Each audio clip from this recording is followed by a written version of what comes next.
May boyfriend ka ba ngayon? Wala po. Ikaw sir, may friend, may girlfriend ka ba ngayon? May partner ka ba ngayon? Wala po. Introduce ko lang pala kayo sa isa't isa. Baka Opo. hindi pa ba na-develop? Hindi. Hindi pa. Okay, so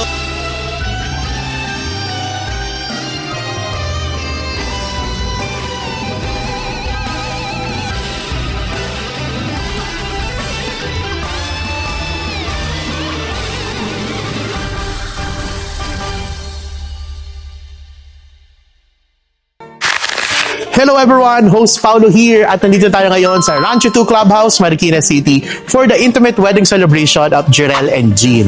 At hindi lang tayo mag-celebrate ng wedding for today because today is February 14, Valentine's Day po. Kaya naman, ang itatanong natin for our guests while waiting for the start of our program ay kung Valentine's gift kaya si Jerel at si Jean, ano kaya sila?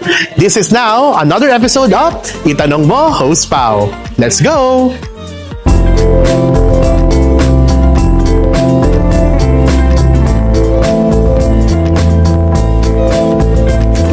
So, good afternoon po. Hello po, ma'am, sir. Hello. I'm Yani. Mark po. Dahil mga nakabarong tayo, binibini at ginoo. Okay. Tanungin ko po muna kayo, kaano-ano niyo po si Jean at si Jerel? Kuya po siya ng boyfriend. Kuya ko, si Jerel po. Binibini, napakaganda mo naman. Maraming salamat. Ay, Tagalog na Tagalog yun. Opo nga eh. Ayat po, Ayat. Lydia. Irish. Ellen. Kaano-ano niyo po si Jean at si Jerel? Workmate. Workmate sa? Co-teacher po sa Co-teacher sa Kapitan Moy School, si Jerel. Okay po. Anong subject po tinuturo ba ni Jerel? AP. Araling Panlipunan. Okay po. Shira. And Jervis. Dating ka-work po na naging friend. LV po. Si Gerald po is my brother and si Ate Jean po is my sister-in-law. Yeah. Best friend ko si Jean. Patricia Pablo. Jean is my best friend po. Ano pa sa tingin mong meron si Jean na sa tingin mo nagpa-fall in love kay Jerel? Si Jean kasi naiyak ako. Very caring kasi si Jean and selfless kasi siya. Tapos pag mahal niya talaga. So parang parang green flag ni Jean yun. Oo, yun talaga.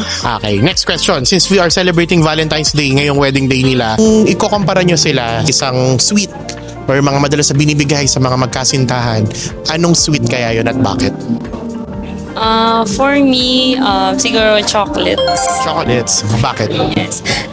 Si Ate Jean kasi, tingin ko sila, may times na hindi mo makikita na sweet sila sa isa't isa. Hindi sila hahalata mo. Pero pagka yung parang private, sweet sila.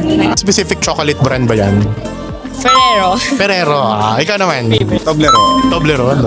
Ferrero at Toblerone. Bakit? Hindi ko rin alam. Siguro yung relationship nila since way back before grade school ako. Matagal na rin sila. Para sila ng Toblerone. Mahaba. Matagal na rin sila. Parang ganun. Yun lang naisip ko yun.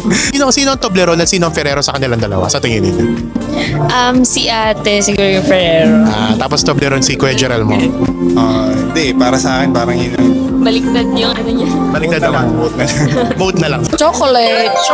Chocolate. Dark? Dark chocolate. May brand ba yan? Anong dark chocolate yan? Wala naman. At least dark chocolate kasi it's a healthy para sa pagsasama ng dalawa. Tsaka talagang kahit mapait minsan yung pinagdadaanan, talagang both of them nandyan para sa isa't isa. Ganda ng sagot. Pang teacher talaga. Kaya. Si Jerel po kasi siya yung mas timid sa kanila and si G naman, siya naman yung nagbabalance. Siya naman extrovert, tapos very jolly. Si Jerel medyo composed, tahimik. Positive saka negative sila. Parang ganun. Parang Opposite attracts. pwede silang battery. Battery. Ano yan? Very unique yun Biniragaluan mo as a battery. Parang yin and yang. Yeah. May entry ako dyan. Kaya sila battery kasi sila yung nagbibigay ng energy sa isa't isa. Okay. Ano na lang natin. Edit natin yung voice ko tapos ikaw kunyari yun. For me, para silang milk chocolate. Yung hindi masyadong matamis. Pero kumbaga, hahanap-hanapin mo siya palagi. Package for massage, a good luxury hotel stay, and nail and salon spa. That's perfect for her. And for Jeril, a gadget would do. May siya explain kasi from my observation kasi sa kanilang dalawa, ang dami nilang similarities, connection. Pareho din sila mahilig sa music. From my memories lang.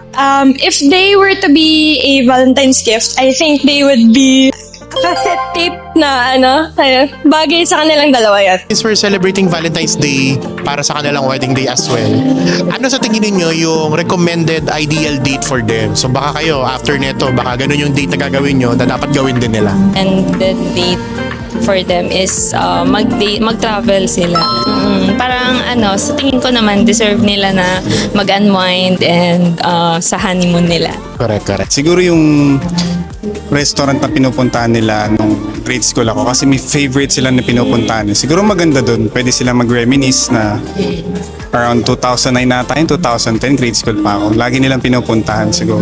Pwede sila dun. Ganda sila dun pumunta. Mama Cheats ata yun. Mama Cheats, sa Marikina lang din. Marikina lang. Sa may ano to San Roque, tama ba? San Roque. Yan. Post natin yan para makita nila. Favorito kasi nila. Paborito nila. Mama Cheats, baka naman. Mag-coffee Coffee date. coffee date para pero yung coffee yung less sugar. Less sugar. Para healthy living sila. Healthy living. Ikaw naman. Maba pa yung buhay nila. Mas sumaba yung buhay. Oh. Mga teacher talaga mahilig sa coffee, no? Kailangan, no? Papagising po. Pampagising.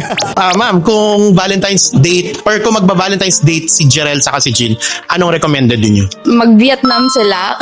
Kahit 2 days, 3 days, parang kaya naman nila yan. Simple lang silang couple eh. So, mas na-enjoy nila yung kahit na nandyan lang sa tabi, tapos mga tusok-tusok lang, pika-pika and something, tapos tamang tambay lang and kwentuhan. Yun. Mas dun sila parang mas nakikita mo na in love sila sa isa't isa kasi they kept on sharing thoughts nila. Parang yun yung mga ginagawa nila nung mag-boyfriend-girlfriend pa lang sila. No? Recommended date, the Peaks, the BGC. I would recommend that place. Very relaxing and there are a lot of people na makikilala nila and it's actually good place for them, especially for a newlywed couple. So yeah. Di ko alam kung okay sa kanila yan, pero parang gusto kong makita sila mag-date sa Rage Room. Yung Sa? Rage Room. Rage room, okay. Okay sa kanila yung parang mag-ano Yung sila may lang. mga binabato yung plato. Yung, Okay. Bakit? I guess to, express lang yung emotions nila more. Kasi lalo, pwede sila mag-bonding sa mga ganon. Parang sa'yo nila makita sa mga ganon. So talagang raw yung emotions sila pagka ganun. Opo. Hi, Ate Jean and Kuya. Naiiyak ako. Congrats po sa wedding nyo. May your love grow and forever happiness sa inyong dalawa. I love you both. Congratulations to the newlyweds. Magmahalan kayo. Sana hindi kayo masyadong mag-away. Parang naririnig mo ata sila minsan nag-aaway, no?